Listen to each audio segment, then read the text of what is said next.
Brought to you by Hug House Productions.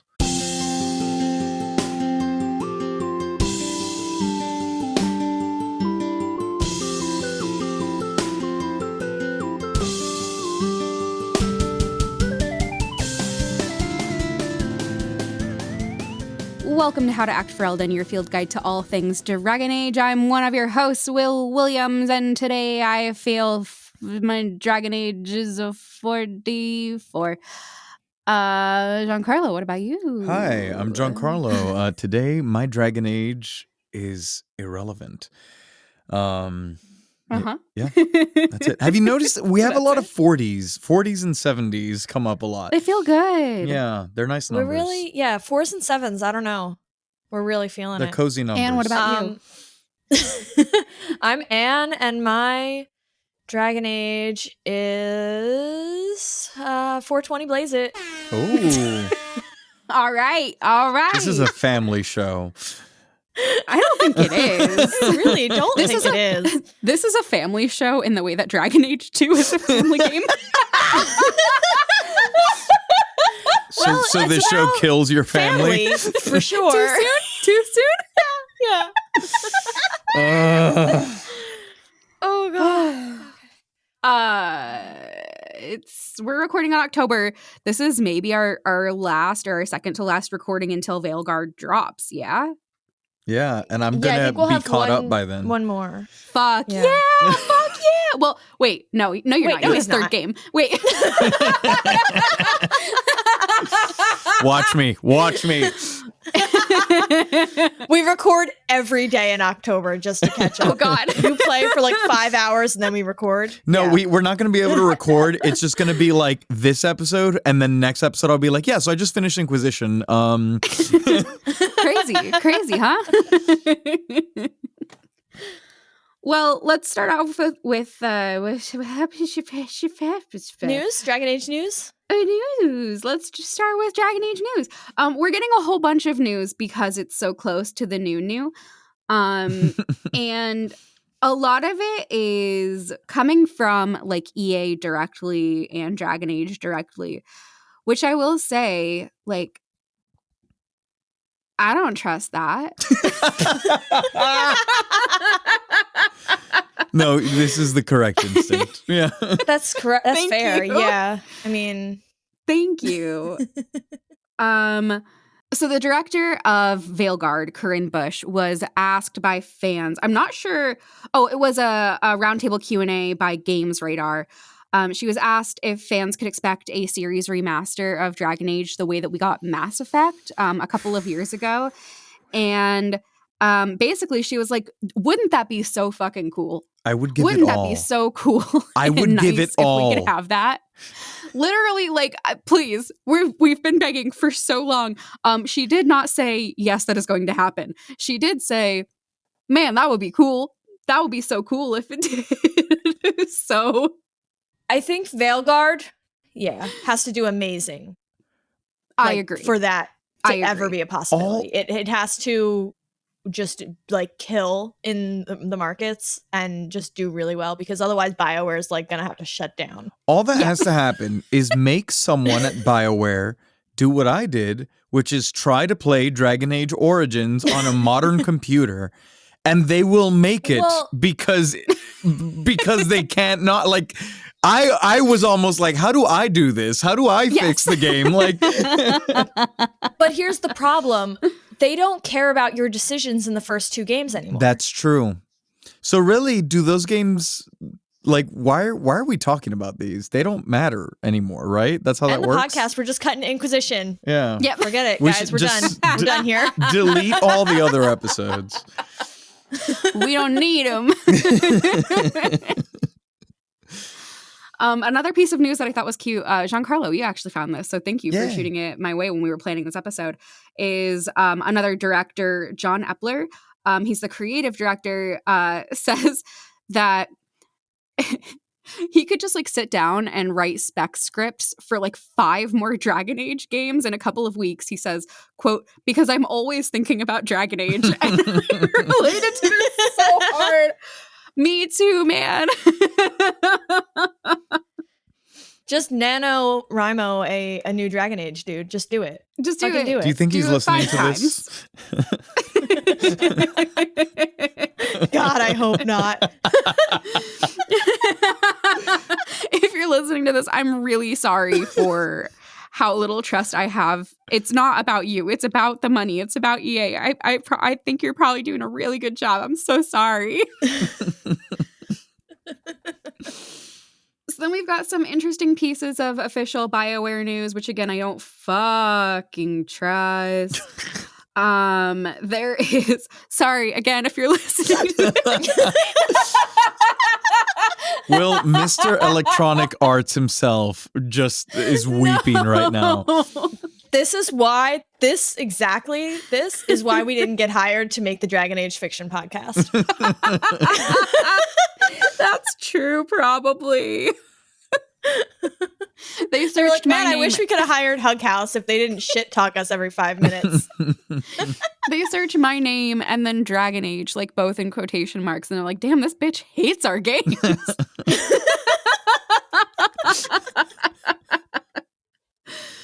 So first update that I thought was interesting is we have, these are called like journal entries on the Dragon Age site. They're just blog posts. And one is called, this is journal number 8, Exploration Across Thetis. And it just says basically like, there's going to be interesting places around and you'll get That's to exciting. Go through areas and pause in some areas, which is, I would argue, largely how games work. But it looks pretty. I'm like kind of avoiding some of these videos. They do look really beautiful from what I'm seeing, but I want to go in like kind of fresh if I can. Yeah. Just from looking at the stills, it's pretty. It's exactly. It's very, very, very pretty. They're really showing off this sort of like stronghold called the Lighthouse, which already I love a lighthouse. Mm-hmm. I'm here for that. It looks really pretty. And the big thing here was that each companion will have their own room that they like decorate in character, which is really interesting. And I think that that's very nice.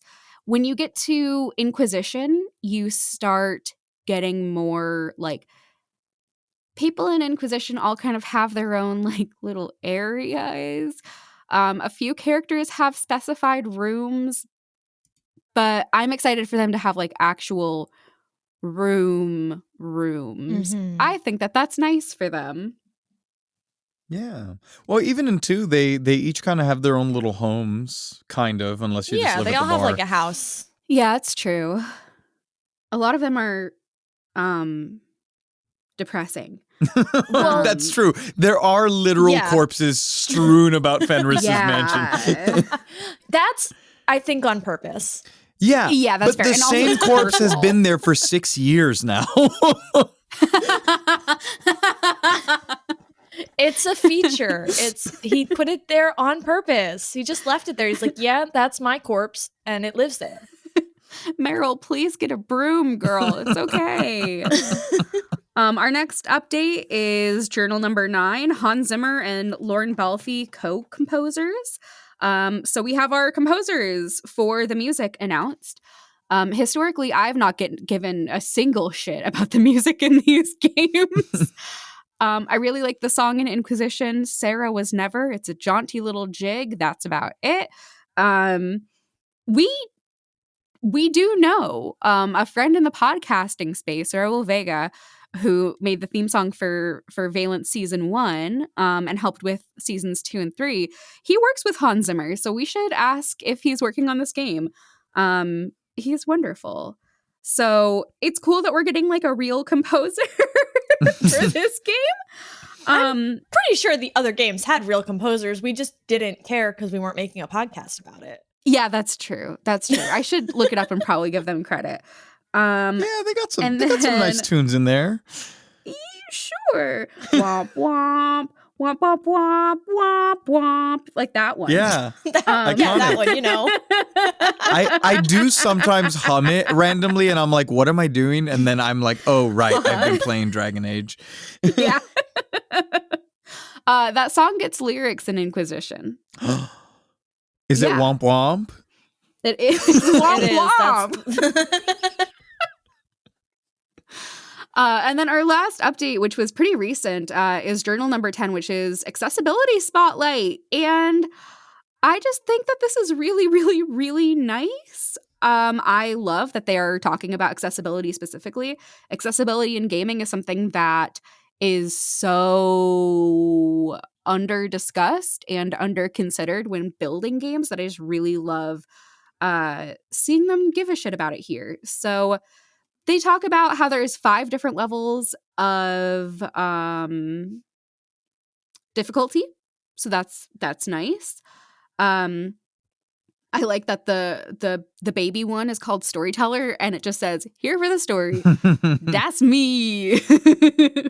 I'll probably do like a normal difficulty, but I am just here for the story. Yeah, I was just looking at it trying to decide what I was going to choose for it. And yeah, I feel like I probably lean towards the more storyteller one. Like, I'm definitely not going to go nightmare mode. Screw that. I'm here to have fun, and that is not fun. I'm a big fan of doing the like quote unquote intended experience.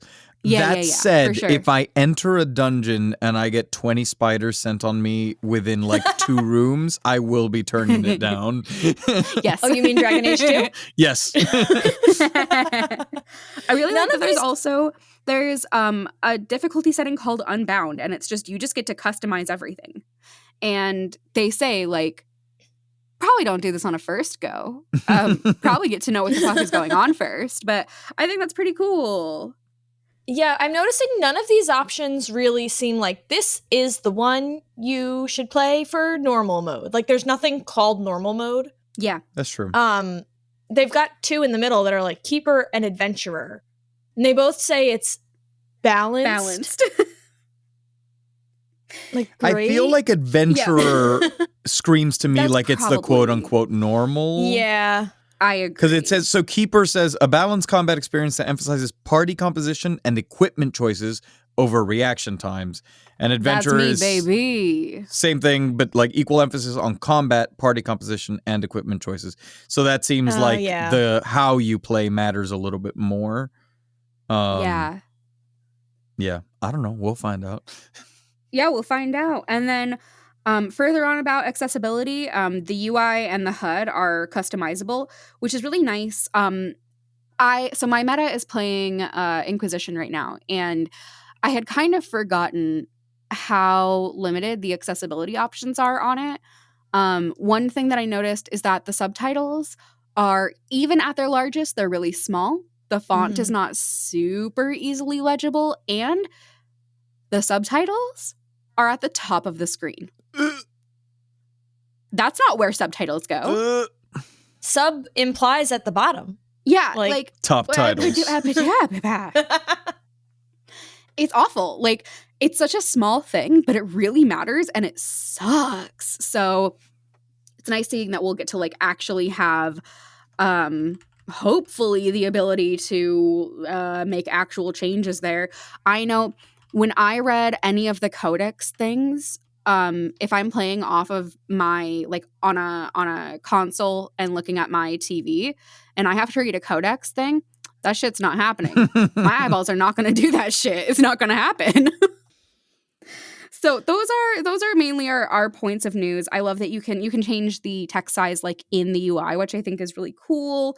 We'll link to all of these updates. I think that, especially, well, by the time we record this, you will already know this if you're playing the game because you can go in there. But I'll still link it. Yeah, that's the news. We're so close. We're so close to Veilguard. I just had to have a conversation with the Polycule of like, y'all, please force me to stop playing and watch one Halloween movie. Because otherwise, I'm sorry, really there is no Halloween movie this year. It's not. I know, but I want it. I love Halloween so much. Watch your Halloween movies on the 30th, okay? Halloween's a day early this year. Or Halloween's extended through the weekend, actually. Oh, okay.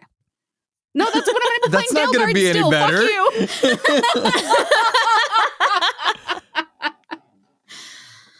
you. All right.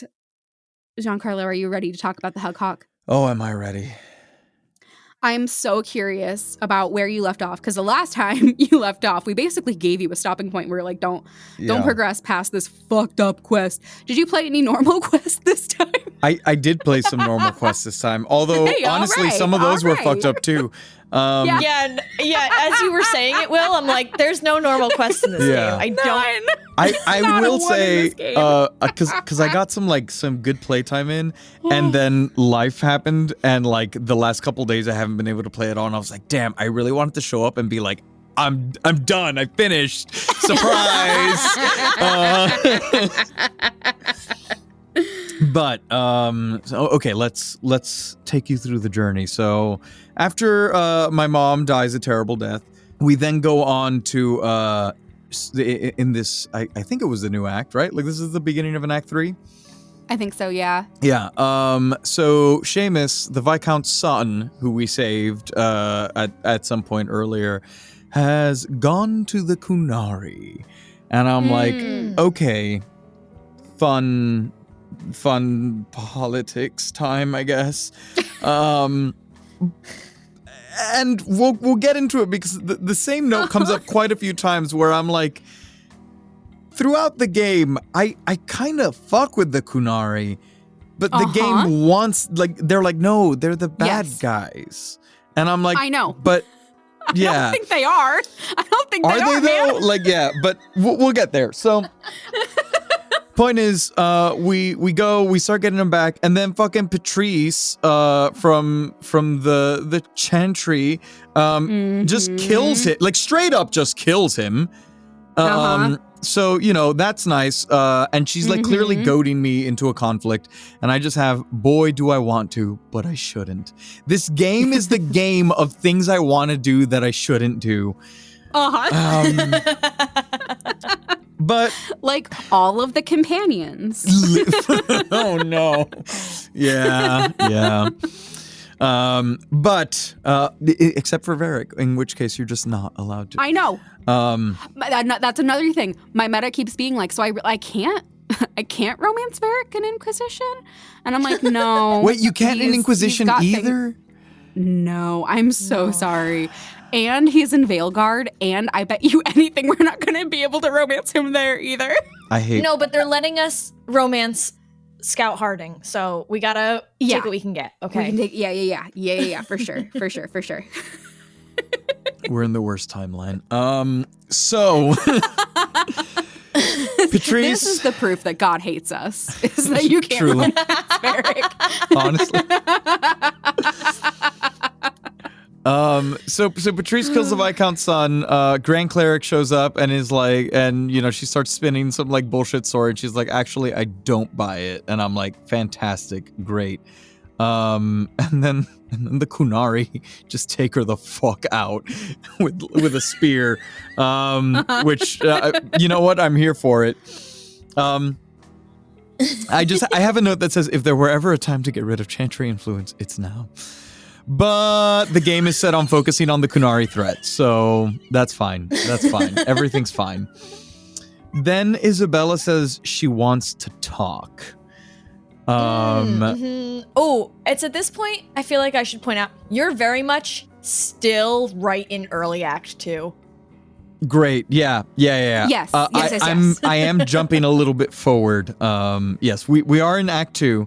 Aveline is very angry because it turns out that the reason Isabella won't go anywhere near the Kunari is because she stole a relic, and which is like a holy text of theirs.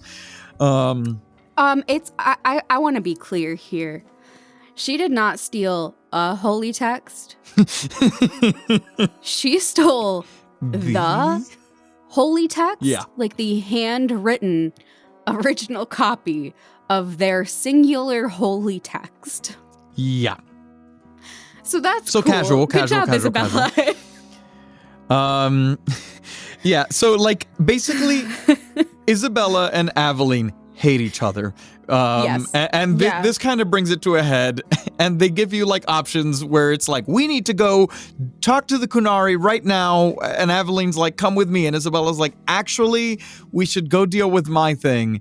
And again, this is another choice where I'm like, well, I want to help my explicitly not girlfriend, but I feel like that is the wrong choice. I'm gonna make the wrong choice though.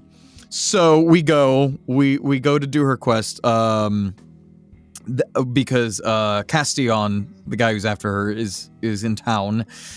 That also on the way, I totally forgot that Sten's name is actually just his like position. From Origins. Right. So I killed a Kunari named Sten, and I was like, what is happening? I don't remember him having horns. And then you kill like 20 other Kunari named Sten, and I was like, okay, we're good. But basically we reach this point where you have to decide. You're like, hey, are we going to give the text back to the Kunari?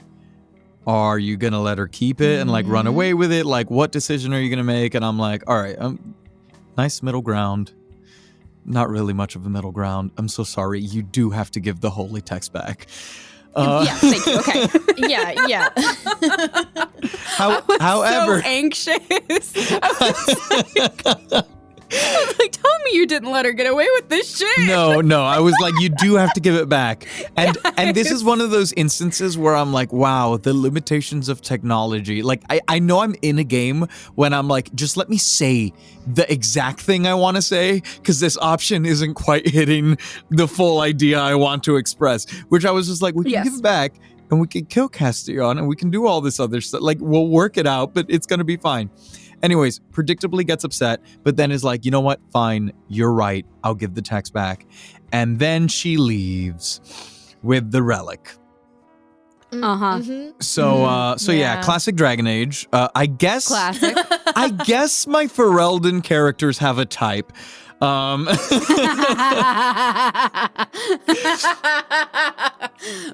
I can't wait to see what choices you make in Inquisition. Oh, I am excited. But yeah, so she leaves and I'm like, well, okay, that's not great. And then a random like bandit clan that I made an enemy of on like one of the secondary quests is like, hey, remember me from 3 years ago? And I was like, not entirely, but go off, King. And then you kill them, and that's it. You're done with it. So That's it. They really made you regret that choice. Yeah. You just put sword down and say, and I still don't. Basically, though. And so then we get into like kind of the crux of the stuff we've been dealing with right now, which is that the Kunari are harboring like some escaped criminals, right? That was what Aveline wanted to take care of. I'm like, all right, Aveline, let's go do your quest now. And as we walk in, it's like, because they bring the people out, right? And there are these elves from the alienage. And they're like, hey, you can't have those. Those are our prisoners. And he was like, no, they've converted to the Qun. They're good now. And they were like, that's not a good enough excuse. And then you find out that the reason they're there is because, the reason they were criminals is because they murdered a rapist guard, which I would say is a pretty good excuse. I think so too. I think things happen. Things happen. Right. People make a little mistakey in the eyes of the law. But like, who are we to judge? If I have to judge, I'm saying there's worse things. There's worse things to do. Right. And so then my next note is the Arashok is pretty consistently on the right side of things, but I fear there's a scheme. And then I have little rocker hand emoji with one of his quotes, which is, their actions are mere symptoms, your society is the disease. He's so fucking right. He's not wrong. Let me romance the Arashok. I said the same shit.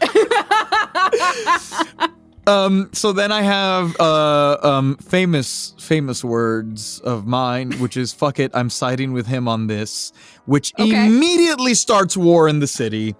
Yes. Our society was the disease, and they've gone full Ultron and decided, like, hey, remember, I need to be the bad guy, so my solution is kill you all. Which I mean, like, also not entirely unjustified. Just saying. But anyway, so we start a huge war, and I feel really bad, even though I'm like, I think I did the right thing, you know, aside from the consequences. But the spirit was there. The Grey Wardens show up, which is real nice. And then they run off because they have something more important to do than defending the city, which has me concerned. So I think, okay, correct me if I'm wrong, Anne, but because this is a midquel and we're only in Act 2, isn't the thing that they have to go do the big fight at the end of Origins? No, because the Blight has already been ended. No, because the Blight's already over. It's been 6 years since this one started, so... Well, what the fuck were you doing then, Wardens?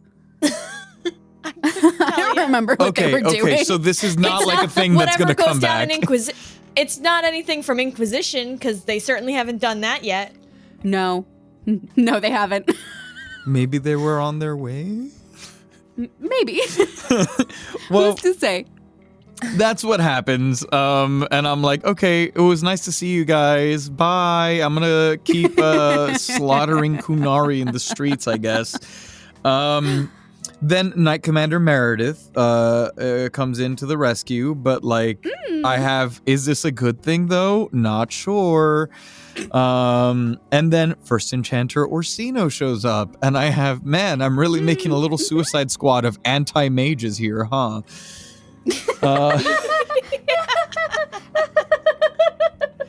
And then we reach the beautiful, hey, this game sure knows how to like make a scene, you know? You make it into the keep, and they toss the Viscount's head down the stairs. Good classic fantasy move, like really gets you going for this next scene. I believe some of the hostages start dying here. So like, that I have, oh no, not the hostages, I was wrong. But then we get, you know, they got to bring you down low so they can take you back up high. We get a nice, somewhat expected but appreciated dramatic Isabella entrance with the holy text. So I appreciate that. However, then the Arashok immediately puts you in a tough position by saying, yeah, we need to take her, cause duh. And I'm like, hey, take your book. Leave her. I will punish her. It's gonna be fine. And this is where, like, you know, like a nice Baldur's Gate like charisma check would have been nice. Unfortunately, there was no such thing, and so we end up in a battle to the death for Isabella's literal heart. Right. So that was really cool, actually. The fight was like annoying. I had to keep like he was like a bull. I had to like lead him into pillars. And I didn't want to kill the Arashok, but I did kill the Arashok.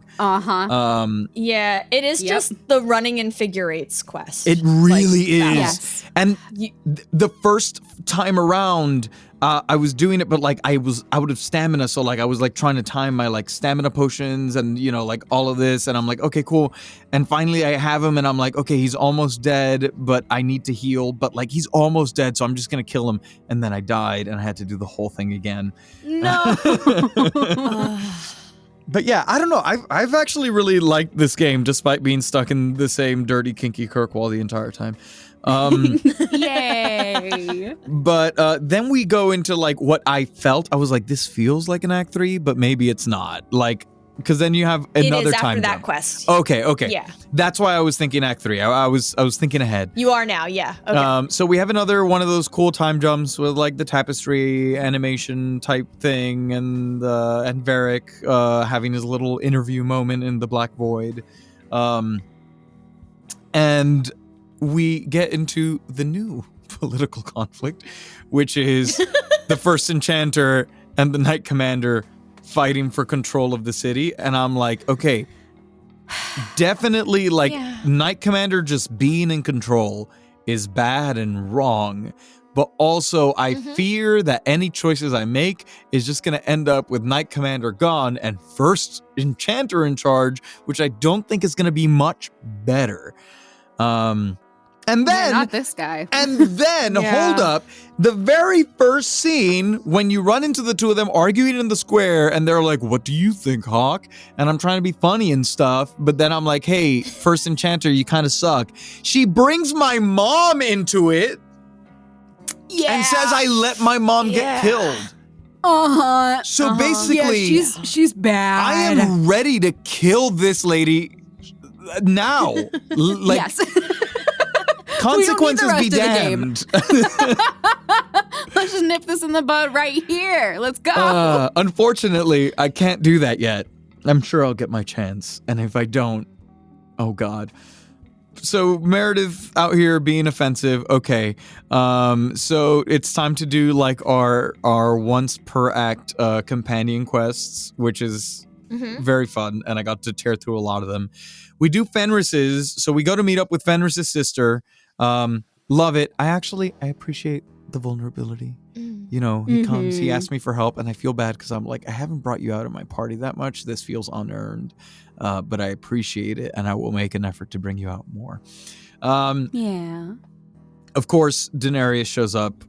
We go to absolutely kick his ass, but then we find out that, you know, his sister sold him out.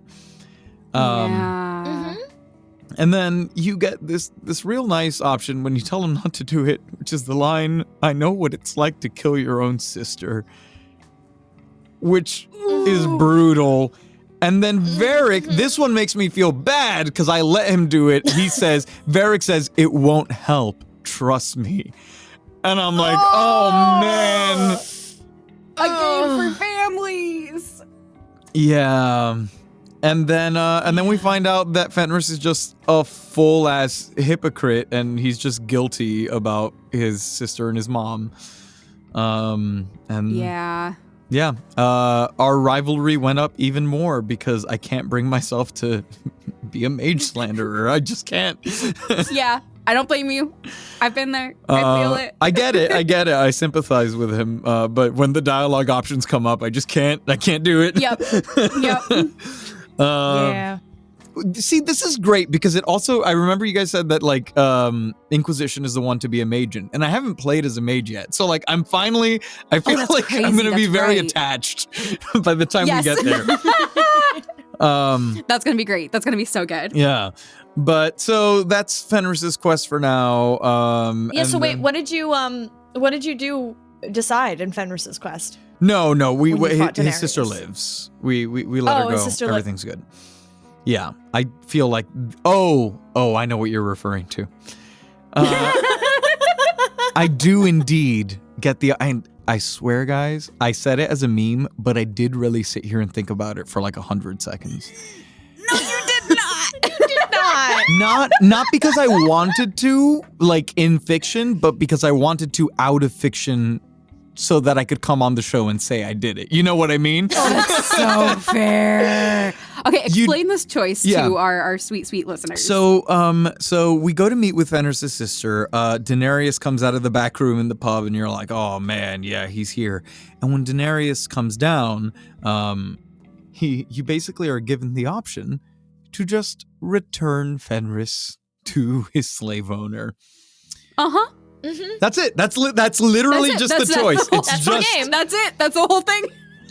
It's crazy. It's crazy that they made that an option. That's crazy. If you do it, is he just gone, or does he escape and then he's pissed at you forever? Like, I don't know. No, he's just do it. Gone. I think he's just gone. That's crazy. That's crazy. Yeah, it's crazy. Wait, hold on. So what happens is Fenris begs you not to do it. Right, yes. This is cool. Just to rip your heart open some more. Good. And then you get he does leave the party forever. Understandable, even if he did escape. Understandable. You get rivalry with everyone. Right. Except Fenris, you get friendship with not Fenris, Anders. Oh, I was like, what? No, you sorry. Friendship Fenris, with Anders? Yeah, by sending Fenris back to Daenerys. They do that be is hating each so other. fucked. Anders, it's fucked you up. Incoherent political bitch. We are not free until we're all free. Your solidarity is a lie, and so is your stupid hair, you bitch. Oh, I'm so mad at him. Oh, this God. fucking guy. Press pause on Hosier and read a book. You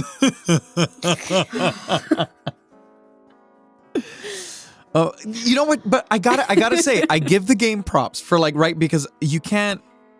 You're destined to kill the Hereshok. Unfortunately, that is a decision that you're not allowed to make. But I love that the game gives you every chance to fuck over your friends. It's like, hey, Hereshok, you want to take Isabella? Have her. Hey, Daenerys, you want your slave back? I found him for you. Yeah. There's something about it that I admire that they were they thought about it and they had to make the decision to implement these options. And they were like, just in case. Yeah. You're not vibing with them. Just send them off to potentially the worst outcome imaginable. Yeah. I want the stats for this game. Yes, the telltale end stats with the decisions. Yeah, where they're this many people fucked the Emperor. Tell me, yeah. I want this percentage of people sent Fenris back to Daenerys. I would love to know. I want to know. They have no way of keeping track of this, but I do want to know. They would have had a way to keep track of it in Dragon Age Keep. Oh, well, alas. Yeah, I guess they would have. Womp they hadn't womp. shut it down. But yeah, and then jumping through, we do a lot of other quests. I finally started bringing Anders out in my party some more, and I immediately can see why you all don't like him, because in his cutscenes.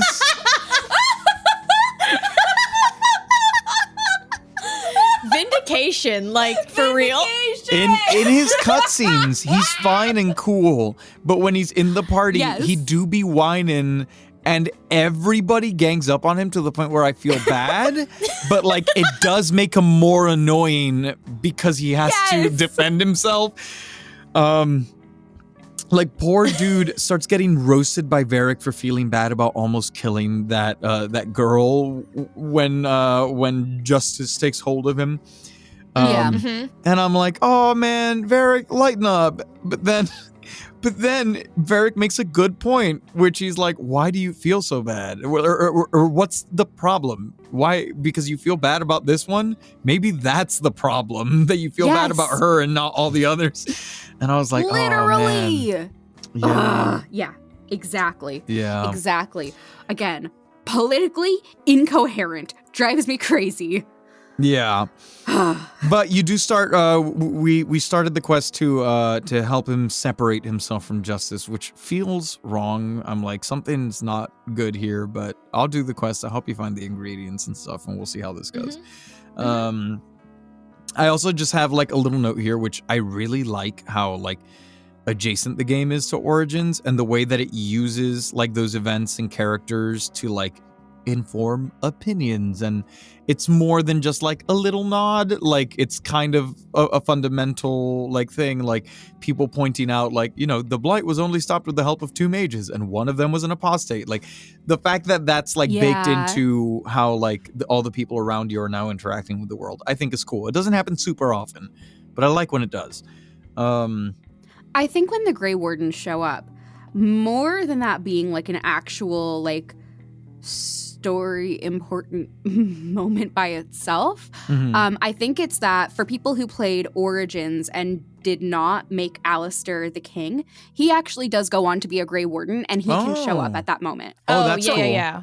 Yeah, so I think it's more of like this was potential for a little cameo here. You will also have a few opportunities that are similar to that in Inquisition that are really fun, where you have these sort of connective tissues between the game. So I think that's why that interaction happened at all. And I think that probably they were like, we have more important things to do, because the writers were like, cameo scattered. time over, and there's no cameo. Yeah. Okay, that makes sense. But yeah, from there we're running around, we're checking in with everyone. Aveline is doing like really well as the captain, and honestly, I love to see it. Like, I feel like she has her moments where I don't like her, which is mostly just born out of being inflexible. But overall, like she's pretty sensible, I feel like. So I like her, even though she do be just calling people horse sometimes at the drop of a hat. Yeah, she does that.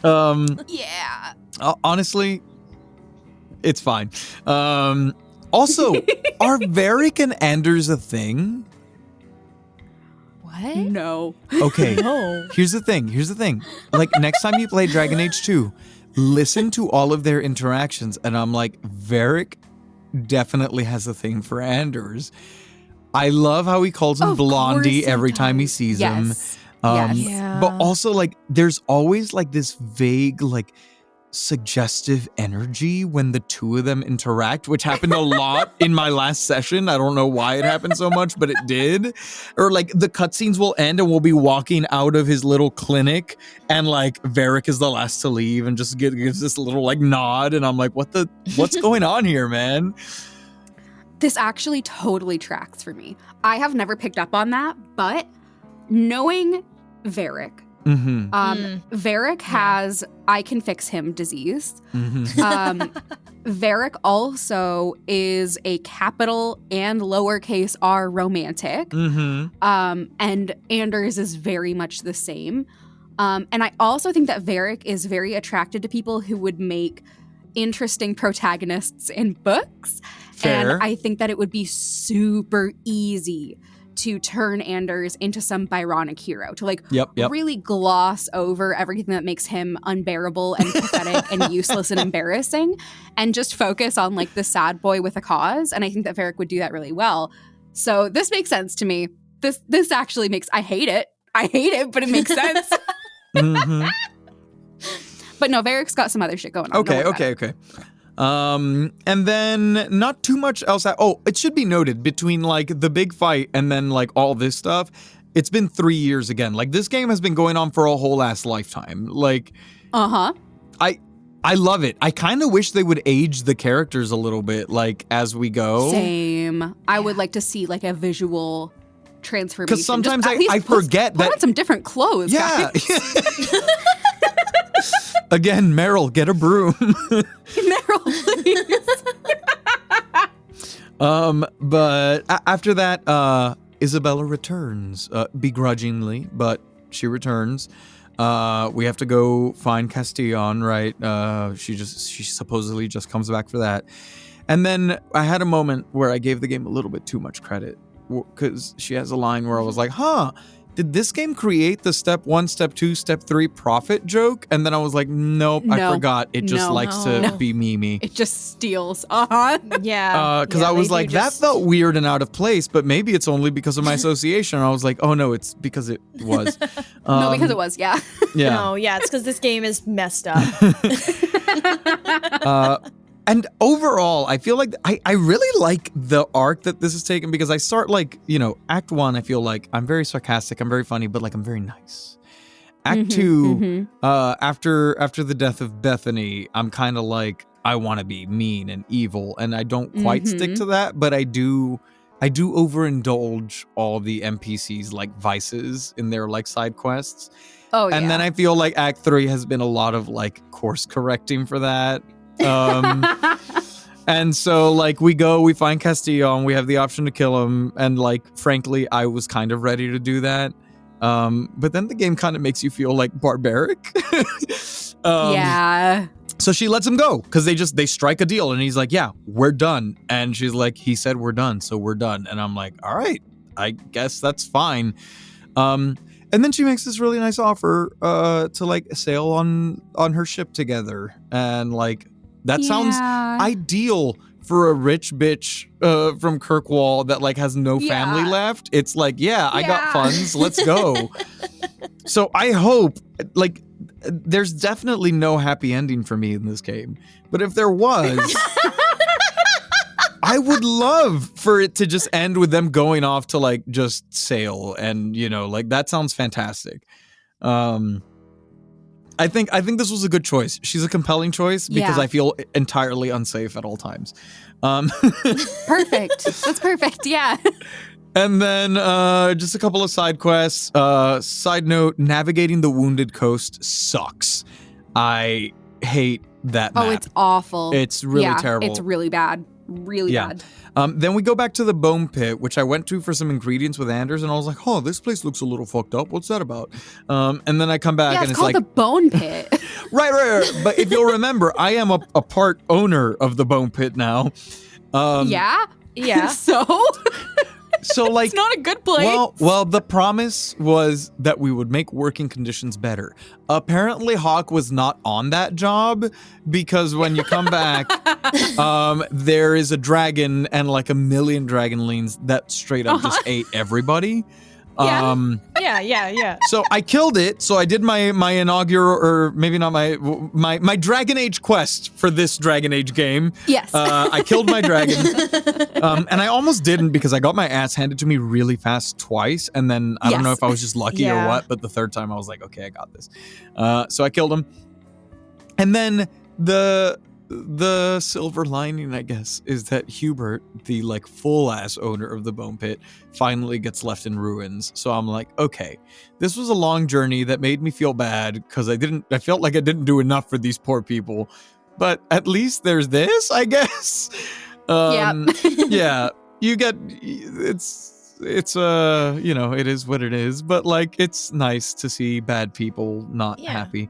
And congratulations. Now you fully own Bone Pit. Yeah. Yeah. Well, congrats. but I get the sense it's not operating anymore, right? That's up to you, isn't it? I guess that's up to you, yeah. It's not operating anymore then. Thank you very much. All those people are going to lose their jobs. They're dead. It's your fault. There are no people left. I think you should turn it into a water park. Oh, that's a good idea. Yeah, I think it would be pretty sick. Or what if we made it into one of those nitro ice cream places? Oh, yeah. Have a little stall that has the like rolled up, like the ice cream rolls, Yeah. That sounds nice. That's nice. And then Meredith sends me to kill blood mages. Oh yeah. Right, that part. So you get sent to like a bunch of different places, and actually I haven't finished it. I have like one left, which is where I left off. But it's one of those things where like as soon as you get the quest, she's like, well, I just want you to see it for yourself and you do whatever you think is right. And I'm like, I know this game, it's gonna force me to kill them because that's the kind of game this is. But okay. So we go, and it forces me to kill them because they're too far gone, and it's very sad. But then Anders has a pretty redeeming quote, right? Like he makes some good points, which he says, this only happens because they are forced to take drastic measures. So like, the demons do possess them, but they wouldn't be doing the blood magic if they didn't. Anyways. Yeah. So I don't know where this quest is going. And if the quest makes me help Knight Commander Meredith and leave her in charge, I'm going to be sad, but yep. I don't know. We'll see. We'll see. I'm hooked. Yay! So I think you might finish the game before we record again. Oh. You're like right I think there. Definitely. Yeah. Man, okay, you see, I was not delusional when I was like, I feel like I can finish this before our next episode. There. Okay. I have one request of you. Okay. Make sure you do the quest called Legacy. It's it's for Legacy. What is the quest called? The quest is called A Memento of the Past. That's the one to start it. Okay. And you can get it. You have to interact with the griffin statue in your house. Oh, okay. Mm-hmm. Okay. I will do that. What the fuck is this? It's the one we didn't do, Will. It's the quest that affects the next game. Oh. Neither of us played this quest when we played Dragon Age 2 because it's part of the DLC. What is it with the Dragon Age games and having quests hidden in like the environment? Like, go touch this painting and like. Let's take a break. Next time we record, you'll probably be done. We'll see how this quest is going to go. All right. And then after the break, we'll talk spirits and demons. Woo! On March 27th, 2024, Elon Musk was deposed in a libel lawsuit filed by Ben Brody. Musk's lawyer, Alex Spiro, tried to retroactively mark the deposition as confidential, but it wasn't. Of course I can ask him, do you think you committed actual malice? Do you think you were reckless? Of course I can ask those questions. The deposition is a new Hug House podcast reenactment of the entire deposition, word by word, in full, taken very seriously. Things that he did wrong. But that's the point. That's not what you're allowed Until he really just can't anymore? Not what you're allowed to do in the deposition. You can't just get him talking.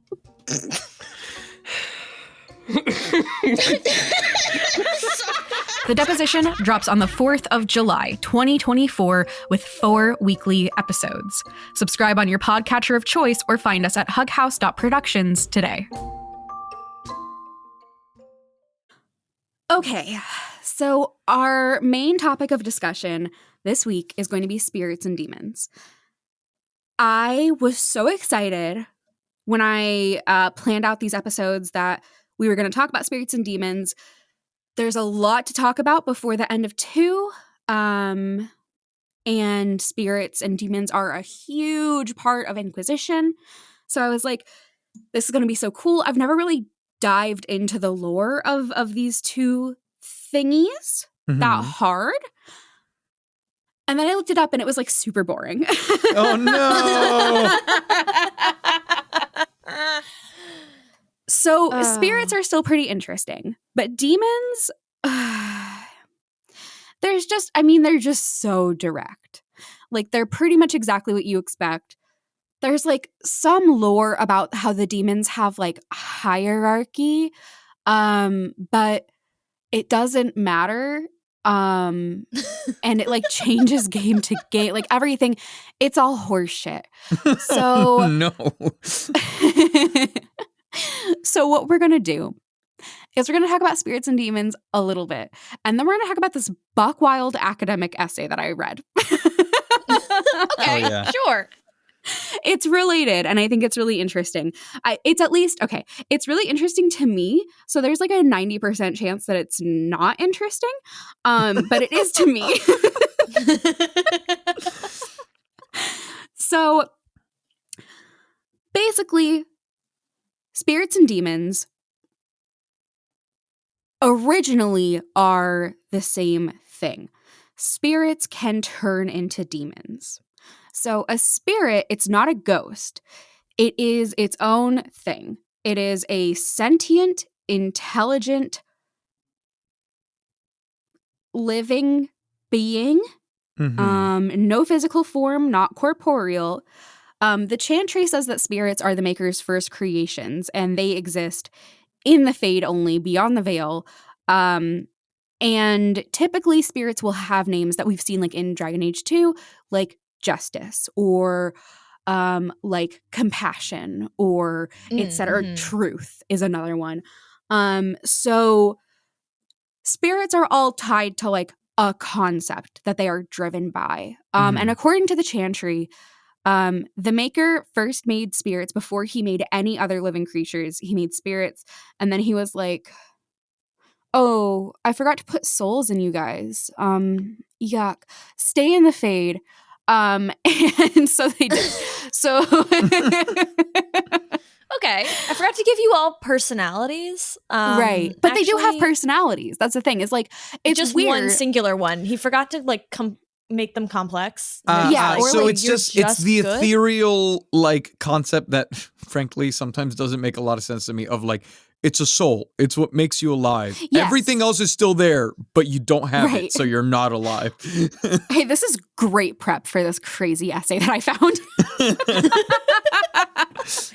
So I did see on a forum, somebody was talking about, because people were asking, like, what is the difference between a dark spawn and a demon?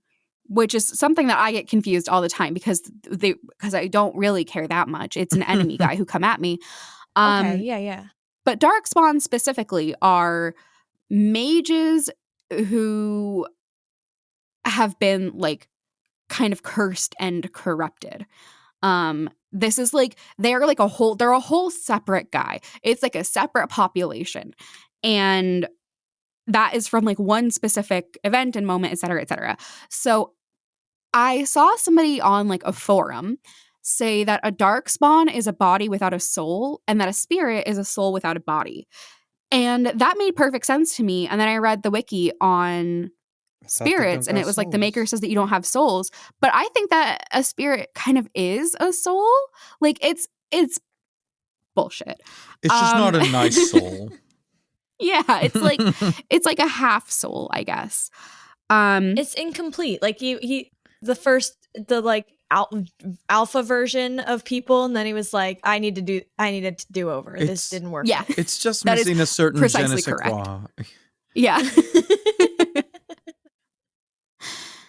So they are not physical, but they are intelligent. They are sentient. They do have personalities. They do have these aspects that like drive them and motivate them, but they don't really have too much outside of that. But they do have personalities still. You'll meet some and they've got character. Another thing that I think is really sweet is the reason people dream in Thetis is because the spirits are watching the human world. So if we remember the discussion on Illyrium, the Fade and Thetis they like exist in the same space. Mm-hmm. They're just different planes. So when you have Illyrium in one spot in Thetis, it's also there in the Fade. Mm-hmm. So spirits are just around all the time. Like they can see Thetis. People in Thetis can't see the Fade, but the Fade can see Thetis. So spirits watch what's going on in the world, and then because they are so curious about like the tangible world, when you're in the Fade, which for most people is when you are asleep and you're dreaming, the spirits try to like recreate and make sense of what's going on, but they don't really understand like how being alive works, so it gets all fucked up.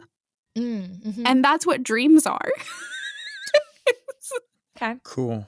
So if you have a dream where you're like in school and you get called up to answer a question and then you're in your underwear and you're like, oh no, that's because spirits don't understand things, and they were like, okay, I'm sensing a lot of feelings about underwear and school. I can do that. Yeah, let's go. Let's play. I think that's very funny. Look, I gotta love when someone is like, hey, what are dreams? Let's make it something concrete. Like, it's usually a swing and a miss, right? Like you have like the Doctor Strange, like dreams are seen into alternate universes. And I'm like, you know what? I don't vibe with this all that much, but I love that you did this. Yeah. I love the idea that the spirits are basically like you dream and that's them booting up The Sims. Like that's hilarious. So hopping over to demons, a demon is what happens when a spirit goes into a body. So luckily, most people are this is not a concern for them because they do not go into the Fade in their physical form. But mages do be doing that. which is why mages are like quote unquote dangerous, et cetera, et cetera. So a spirit goes into a body usually to be like, hi, I just like would like to do things. Like I would like to exist in the tangible realm. Like the spirit is usually does not have ill intent. Some do, and they're like luring people so that they can be possessed. But it seems like a lot of spirits, like they just don't get that this is going to be bad, you know? They just want to play Sims in real life. Right. But a human body is not supposed to hold two guys in one body, which we'll get to. It's just supposed to be one. So a demon happens. And we've seen in Dragon Age 2, like that struggle when you're trying to keep a spirit in your body with Anders and like how that can manifest and how that can go awry. Because that's not supposed to be happening at all. Right. At all. So I'll go down the list, I guess, of different types of demons. We got pride demons. They're big guys. We got desire demons. Their designs are never good. We got sloth demons. They're around. We got hunger demons. I don't remember seeing them a whole bunch. We got envy demons. I don't know him. We got rage demons. Oh, I know him. He made fire. Yeah. We got shade. We got fear. And we got despair. They're coldy guys. So that's the demons. I love this because I remember when I was reading all the like codex entries when I was playing Origins, I was like, oh wow, like all the demons, and I was like trying to keep track of them, and then I'm like, I haven't even heard of despair as its own demon. Oh. Yeah, it sure does. The world was like very delineated in the first game in a way that I feel like they've kind of been like, hold up, we need a little more room to play with. Hold up, wait. Yeah, yes, absolutely. So after hitting these two like Dragon Age Wikipedia pages, I was like, well, that's simply insufficient. That is not enough. And I could go down these rabbit holes, but it's like there was nothing really that captivating to me in there. It's just very straightforward 101. So I was like, let me go to Google Scholar. It's been a while. And came across a bunch of things that were basically like, hey, how come Dragon Age so Christian? And I was like, girl, same. But then I came across one. Mm-hmm. And this was in a book of essays called Dungeons, Dragons, and Digital Denizens, the digital role-playing game. And this was published in 2012. The essay is called In the Blood of Dragon Age Origins, Metaphor and Identity in Digital RPGs by Karen Zook. And this essay, as I'm looking at this, I'm like, no one is going to find this interesting. But here we are. Well, okay, you've got a captivated audience. We are forced to be here and enjoy this with you. Captive and aided. Well, luckily, I just realized that I think I have a way of explaining this in a way that I think will be captivating and fun. Okay. Do y'all know of the like, is a taco a sandwich? Is a hot dog a sandwich? That style question, but it's different. And it is the question of, is the Kool-Aid man the pitcher or the juice? Y'all, I am so sorry about this, but Will says that you can't have the rest of this content unless you pay us for it. So if you want to hear about the rest of this Kool-Aid man body juice conversation, you can find it over on Patreon. It'll be included in the extended episode, which is available to supporters at the $5 and above level. So it's really good. Sorry, this episode got really long, so you can hop on over there right now. Hug House. What's our Patreon? I don't remember. You know it. We say it 12 times in every episode. Go find it there. Bye. Okay, are we ready to stop sounding kind of stupid and do what we're good at, which is sounding really stupid? Hell yeah. I think so. I think it's time to age that dragon. I like that the end of the URL is dreepy.png. Oh, it sure is. That's because that's a Pokemon. That's because that's a dreepy. This little fucker makes me laugh so hard. Who's gonna age that dragon? Oh, baby. Yeah. Like year and 3 months. Okay. I'm going to say 9. Oh. I like it. And is your age just baby? Yeah, it's just baby. Okay. He's just baby. So this is a Dreepy. It's a Pokemon. I had never heard of this until this moment. It's... I don't think, you know what? I don't think I've ever seen one in one of my games because I don't think I played this, but I know of the name. So I saw it in the URL and I was like, yes. And also that it's hosted on bulbagarden.net. I was like, that's a Pokemon. I did go to bulbagarden.net, go to their page of just dragon type Pokemon and scroll until I started laughing really hard. So this guy, he's like a little worm kind of looking dude. Like a little flying snake. And he's got like T-Rex flippers, fin arm flippers. And like a spiky waistband. And then his head kind of looks like an airplane almost. Yeah. What's that like the super expensive like stealth plane, the black one? Sure. I have no idea. I trust you. It's some like absurdly expensive. It looks like that. Take my word for it. His big yellow eyes look like headlights, and he's got this big, wide, dumb smile. He's got these little head fins that go back, and they've got pink tips, and he's kind of got like pink frondy gills under that. He's so funny. He's like if an axolotl, an airplane, and a snake penguin had a baby. It's so true. It is just like that. I'm sure that like if an axolotl and what did you say? I think the listeners know there was perfect imagery. They totally got it. What I really do remember is I think you said a snake penguin as though that were one thing. And I love that. I love that. Guys, we entered the realm of the abstract. My brain is no longer This is what happens when I talk philosophy at us. I'm so sorry. Our brains are you've just turned us into goo. Well,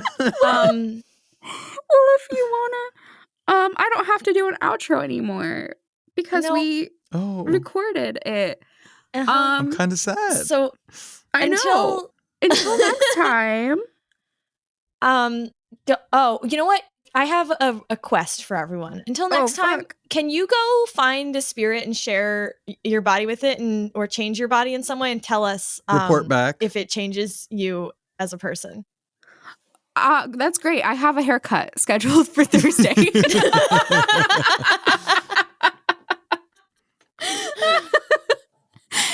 Well, until next time, go change your body. Don't do that. That's a joke. How drastically should I change it? Everybody tattoo. Yeah. Yay. Everybody go get a tattoo. Yay. Of Anders. Oh, no. Don't do that one. I'm pressing stop. We're too stupid. How to Act Fereldan is a Hug House production made in collaboration with Whimsic Productions. It's co-hosted by Anne Baird, Will Williams, and Giancarlo Herrera, with audio production and sound design by Will Williams. You can find links to the news we talked about in this episode and the dragon we aged in the show notes, or on our website at hughouse.productions. If you'd like to follow us online, we're on Tumblr at Act Fereldan. Nowhere else, though, because social media is a nightmare. You can also follow along with Giancarlo's playthrough of the games at twitch.tv/Whimsic Productions. Make sure you subscribe or follow him there to get updates when he goes live. If you have any questions, topic requests, or dragons for us to age, you can email us at actfereldan@hughouse.productions or send us a message on Tumblr. To get access to early audio, extended episodes, and more bonus content for this and our other shows, you can always support us on Patreon at patreon.com/hughousepods. How to Act Fereldan is a Hug House production made in collaboration with Whimsic Productions. It's co-hosted by Anne Baird, Will Williams, and Giancarlo Herrera, with audio production and sound design by Will Williams. You can find links to the news we talked about in this episode and the dragon we aged in the show notes, or on our website at hughouse.productions. If you'd like to follow us online, We're on Tumblr at Act Fereldan. Nowhere else, though, because social media is a nightmare. You can also follow along with Giancarlo's playthrough of the games at twitch.tv/Whimsic Productions. Make sure you subscribe or follow him there to get updates when he goes live. If you have any questions, topic requests, or dragons for us to age, you can email us at actfereldan@hughouse.productions or send us a message on Tumblr. To get access to early audio, extended episodes, and more bonus content for this and our other shows, you can always support us on Patreon at patreon.com/hughousepods.